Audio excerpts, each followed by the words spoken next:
So the first question is what made you want to start Stitch with Style? To be honest, I kind of fell into it by accident. Like, it wasn't something that I intentionally set out to do. I had no desire to become a teacher or instructor, and a girlfriend of mine asked me to show her how to make a pair of pants, and she loved my passion, my patience, and my enthusiasm so much. So she was like, you know what, you should teach other people how to sew. So one weekend when I was coming home to DC just to visit, she secretly put together a class for me to teach. And from then on, I just absolutely fell in love with it. I would live in New York Monday through Friday, and I would come to DC almost every weekend to teach a sewing class. I love that story. Did you learn to sew when you were younger? Did anyone teach you, like your mom or a grandmother? So I'm actually an alien in my family. I'm the only person who sews. I'm the only person who does something creative and with fashion.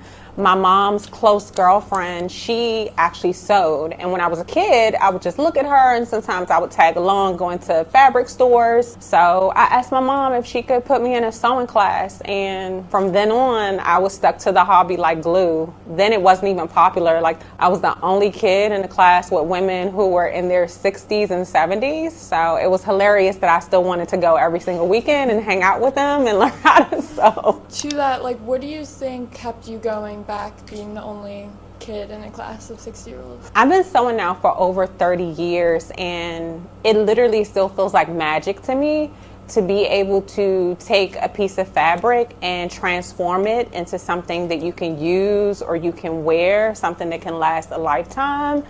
It's just always been special to me. Do you remember the first item that you ever sewed? I feel like it was probably a makeshift something for a Barbie doll or something. You know, when you start piecing together little things, maybe like some hand sewing being involved. What would you say is your biggest inspiration when you start to sew something? To be honest, I don't sew as much as I used to because my primary focus is teaching others. With that, I would say that every day I'm motivated to create what I needed. As a young girl who was interested in fashion and design, a lot of the classes, especially in the past, were more geared to you make an apron, you make pajama pants, and then they kind of sent you on your way to figure everything out on your own. In the classes here, we're able to really tap into our students' needs as individuals and even keep up with the trends. I remember when Beyonce was doing her Cowboy Carter tour, we actually did a sewing workshop teaching people how to make their own chaps or make their outfits to wear to the concert. So I love that we're able to continuously transform and give the public what they want, what they need within this skill. What is your favorite aspect of the studio? I would honestly say the decor. I feel like the vibes from the different artwork that we've chosen, the designers that we're geared to in that way. We try to keep it fresh, innovative, and motivating to the public. I feel like that's the first thing that everyone says when they walk through the doors is how inspired they feel. And I haven't even scratched the surface on how I want the space to look. So that makes me feel really good that they're already feeling motivated and inspired as soon as they walk through the door. Like, we have bold colors, bold graphics, as far as what's surrounding on the walls. What is your biggest struggle or roadblock that you say you've had when creating Stitch with Style? I would say, as someone who is fairly new to being a business owner, even though I've been doing this for years, I didn't have a blueprint in front of me. So a lot of the times I'm just figuring out as I go along. And it can make you scared when you don't have an understanding. You don't want to mess up anything, So it's funny that I'm big on everyone giving themselves grace. But, a business is something else. So you want to make sure that you're serving your community in the best way possible, but you also want to make sure that you're being fair to yourself and having the right business practices so that you can be successful and you can continue to service more people. I would love this business to grow, and within that I need a really strong creative team, and I can't clone myself. So I wish maybe one day. I feel like that's been a struggle, is putting the systems in place and trying to figure out how to really grow this business and take it to the next level. What would you say are some of the joys of being a Black woman-owned studio? The community and my audience appreciate seeing someone and learning from someone that feels like it's their sister, their auntie, their cousin, for some of the kids that take classes here, their mom. I want to be able to share everything that I learned within the industry with my community, and I feel like being a woman of color is a reflection of that. That community, is that what you're like most proud of, would you say? I would definitely say that, because there are several other sewing studios, and I do feel like people buy into me as an individual and to my story and my heart and my passion and what I'm trying to provide to everyone. I love that it's not just me, it's them too. Like when they come within these walls, they make genuine connections and relationships. People tend to exchange numbers right after class. They plan trips to the fabric store together or to get their supplies. Some of my students, I even hang out with them. We've gone to concerts. So it's truly building a community and building your tribe. With everything now going on into the world, it's nice to be able to come within these walls and let your hair down and kind of block that noise out. So we do build really strong bonds here. What would you say are some of the biggest challenges beginners face when they're just starting out with sewing? Underestimating the work and the skill. A lot of people look at sewing and they think it's very simplistic and they can just hop into it and take one class and they're like, all right, well, I'm going to make a custom outfit next week. And I joke with my students all the time that it doesn't go that way. If I taught you how to cook today, you wouldn't cater an event next week. Well, as much as you put into it is as much as you're going to get out of it. What is something you hope people take away from learning in your class as a beginner? I want people to give themselves grace. It's not just about coming in here and learning how to sew and leaving with a project. So that's why they call it a life skill, because there's so many different elements that come with it. Having patience and learning patience is one of them, and being kind to yourself.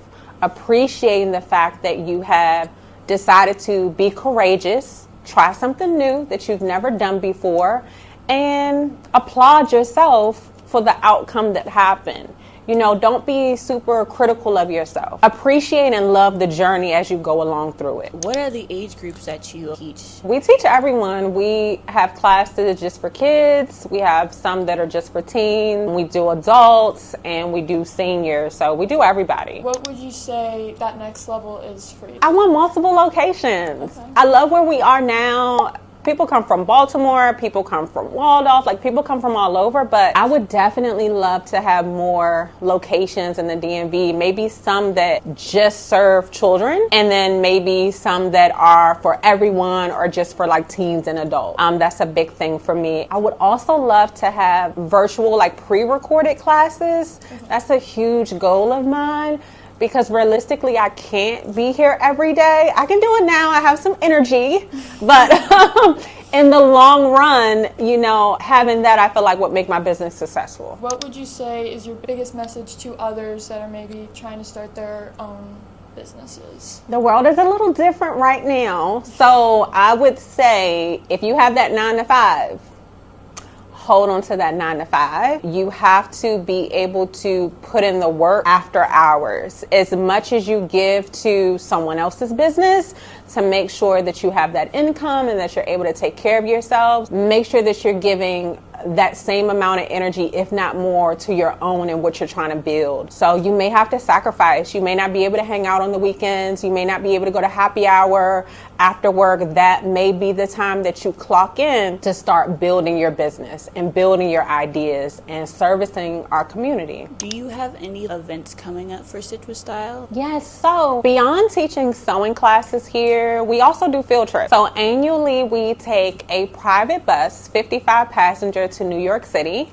We go to the garment district, we go fabric shopping, trimming, any type of sourcing that has to do with fashion. We visit fashion exhibit. Last year we went to the Met and saw their dandy exhibit. This year we'll be going to FIT to visit their fashion museum, and then we do dinner in Times Square and we head on back. So it is a really big deal. People look forward to this trip. People talk about it all the time, and it'll be happening the last Saturday in September. So that's September the 26th. So that's my main focus right now. It's just making sure that we give the best experience. even people who don't sew, love to come on this trip. I don't know if they just love our energy, they love our vibe, but usually they come and they'll say, all right, I'm going to Macy's, but I'll meet you guys at dinner in Times Square. So it's a great vibe. I'm really looking forward to it. Do you have any words of encouragement for those who are coming to sew in your class? I don't even think I need to give words of encouragement. I'm just ready to receive you and introduce you to this new skill. And like I said previously, just welcome you to a space where you can come, let your hair down, try something brand new, and be surrounded by people who are very supportive and have the same goal as you. So just come on and vibe out. What would you say is on your summer bucket list? My summer bucket list, what I'm trying to do is to indulge in some of these activities